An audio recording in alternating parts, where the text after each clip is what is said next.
We are 8 days away from the kickoff of the 2023 Missouri 8-man football season.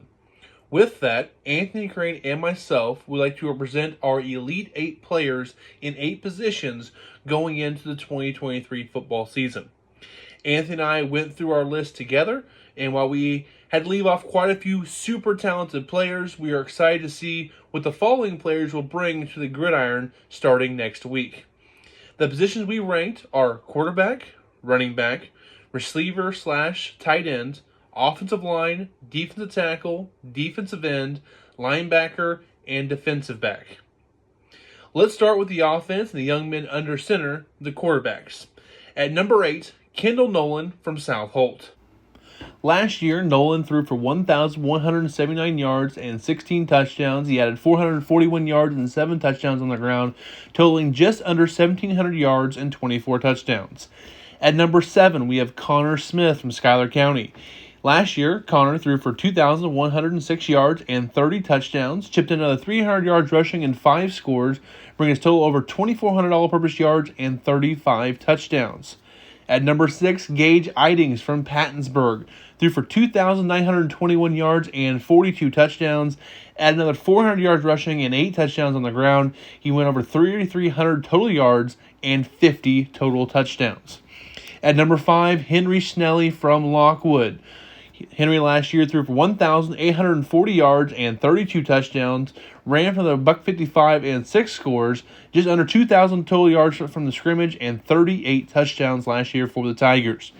At number 4, Jordan Haley from Bramer. Last year, Jordan threw for a state-leading 3,415 yards and 49 touchdowns, ran for the 959 yards and 18 touchdowns for a total of 4,374 yards and 67 touchdowns. He'll be back for his junior year for the Bobcats. At number 3, Tyler New from Worth County threw for 1,291 yards and 27 touchdowns, ran for another 854 yards and 18 touchdowns for a total just under 2,200 yards and 46 scores. At number 2, Braxton Linville, the defending state champions of North Andrew. He threw for 1,109 yards and 20 touchdowns last year, ran for another 1,558 yards and 26 scores for a total of 2,670 yards and 46 touchdowns.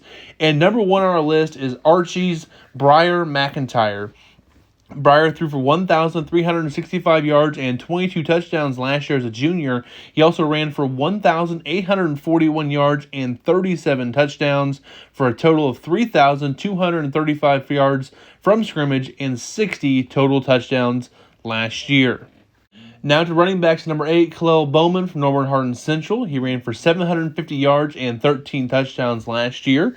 At number 7, from Archie, Caden Sutton. Sutton last year ran for 904 yards and 17 touchdowns. Expect big things out of Sutton in 2023. At number 6, from Stanberry, Tucker Schieber.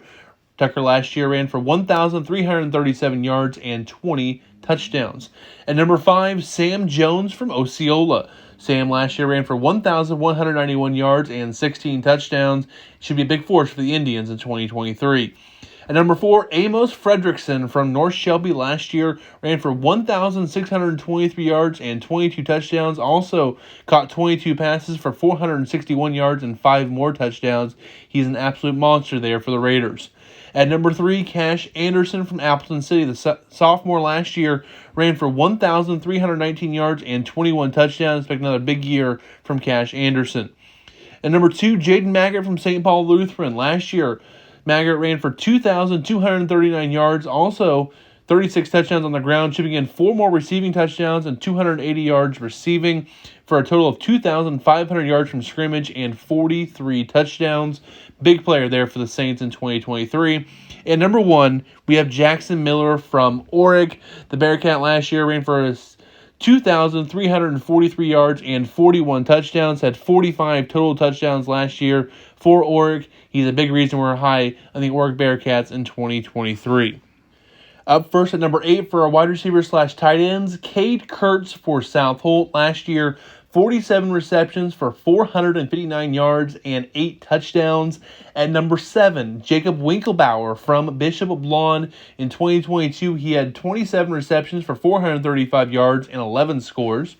At number 6, Hank Eggerman from Lockwood. 39 receptions for 576 yards and 12 touchdowns last year.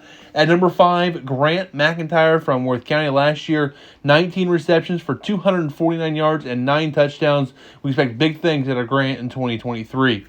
At number 4, Carter Shue from Bramer, 54 receptions for 974 yards and 15 touchdowns.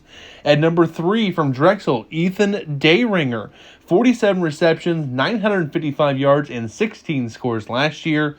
At number 2, Mason Humphrey from Schuyler County, last year 65 receptions for 1,465 yards and 21 scores.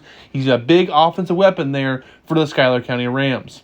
And at number 1, Griffin Houston from Bramer. Last year, part of the year he was injured, had 25 receptions for 450 yards and 6 scores. Also had 470 yards rushing and 6 more touchdowns on the ground. He already has an offer from Graceland University. Expect big things out of that Bobcat in Griffin Houston.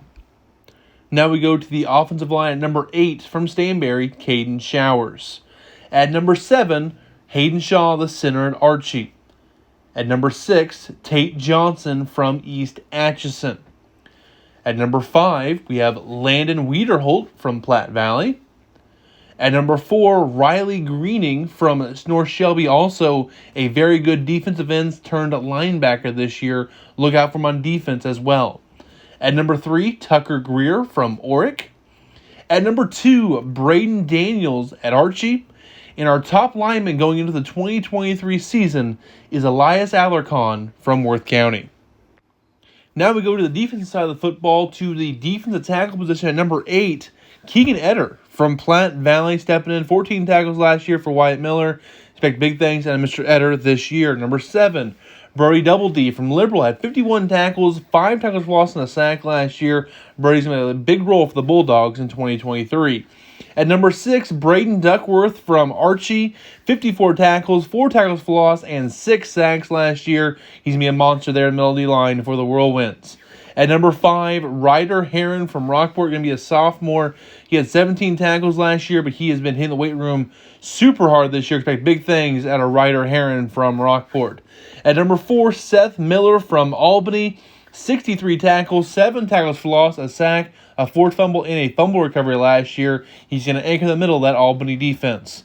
At number 3, Weston Klossick, East Atchison, 75 tackles, 14 half tackles for loss, 5.5 sacks, a forced fumble, and 4 fumble recoveries last year. Weston is a big kid that's going to wreak havoc in the 275. At number 2, Braden Daniels from Archie, 51 tackles, 5 tackles for loss, and 3 sacks last year. Missed the end of last year due to an illness. He's back this year, and he looks fantastic over the summer. And at number 1, from North Andrew, Peyton Simmons, last year, 71 tackles, 18.5 tackles for loss, 3.5 sacks. He's going to be the man to watch for in that North Andrew defensive line. Could be a potential Defensive Player of the Year candidate. Now we go to the defensive end position. Up first, at number 8, Sam Swanky from North Shelby. Going to be a great kid on the D-line for North Shelby. And his running mate is at number 7, Oren Van Skyke from North Shelby. 2 guys there, the bookends for the Raiders that actually were so good they moved Riley Greening to linebacker to fit him on the field as well. So 3 excellent defensive ends there for North Shelby, Sam and Oren making our top 8. At number 6, we have Tucker Greer from Orick. He had 70 tackles, 6 sacks, and 2 fumble recoveries last year. At number 5, from South Holt, Jackson Schaefer, 77 tackles, 21 tackles for loss, 3 sacks, and 2 forced fumbles a season ago. At number 4, Tucker Schieber from Stanberry, 109 tackles, 12 tackles for loss, and 6 sacks last year. Another good guy on the defensive line there for Stanberry. At number 3, Justin Miller from Platte Valley had 80 tackles and 10.5 tackles for losses last year, 3.5 sacks, 3 forced fumbles, and a fumble recovery. Expect big things out of Justin Miller in 2023. The number 2, Colin Headland from East Atchison, 62 tackles, 16 tackles for loss, 9 sacks, 6 forced fumbles, and 3 fumble recoveries. Expect a big season at Colin Headland. He came in this year in fantastic shape. He's going to wreak havoc across the 275. And then at number 1, from Archie, Brock Smith. Last year, 88 tackles, 26 tackles for loss, 9 sacks, and an interception. Brock Smith is another candidate for our Defensive Player of the Year award going into 2023. Up next, linebackers. First up at number 8, Trey Ike from Bishop LeBlond. Last year, 100 tackles, 2 sacks, 4 interceptions, 2 forced fumbles, and 3 fumble recoveries. Trey Ike looking great in the offseason here for LeBlond. Should be a great player for the Golden Eagles in 2023. At number 7, Briar McIntyre from Archie. 48 tackles, 6 tackles for losses last year. And Briar loves to hit, so he's going to be a fun player to watch on defense as well for the Whirlwinds. At number 6, Tanner Dorman from Sweet Springs. Last year, 148 tackles, 13 tackles for loss, an interception, and 3 forced fumbles. Went under the radar a little bit last year besides Blake Schrader. He's the main man on defense this year for the Greyhounds. At number 5, Brody Wilson from Liberal. Last year, 123 tackles, 15 tackles for loss, 3 sacks, a forced fumble, and 2 fumble recoveries. He's the man in the middle for that Bulldogs defense. At number 4, Sammy Litherberry from East Atchison. He missed last season. He's back this year. His older brother graduated from EA last year. Sammy looking fantastic in the summer workouts, and he is a little faster than Charlie. Expect big things out of Sammy Litherberry this year. At number 3, Jackson Miller from Oric, 92 tackles and a sack last season. If he can stay healthy on defense, he's going to be a force to reckon with at the defense for the Bearcats. At number 2, TJ Munner from Drexel, 130 tackles, 25 tackles for loss, 4 sacks, 3 interceptions, 5 forced fumble, and a fumble recovery last year for the Bobcats defense. He is one of the better athletes in the state. He's fun to watch in that Bobcat defense. And number 1, Jaden Maggart from St. Paul Lutheran. Last year, 159 tackles, 10.5 tackles for loss, 3 sacks, an interception, 5 forced fumbles, and 2 fumble recoveries. He is the man to watch in that middle of that Saints defense this year at linebacker. Our number 1 linebacker, Jaden Maggart. Now we go to the defensive backs. At number 8, Bill Snyder from Osceola, 87 tackles, 8 tackles for loss, 2 sacks, 4 interceptions, 4 forced fumbles, and 1 fumble recovery last year. He's a big part at that Osceola rebuild in 2023. At number 7, Cade Makings from Rockport, 47 tackles, 3 interceptions, and a fumble recovery last season.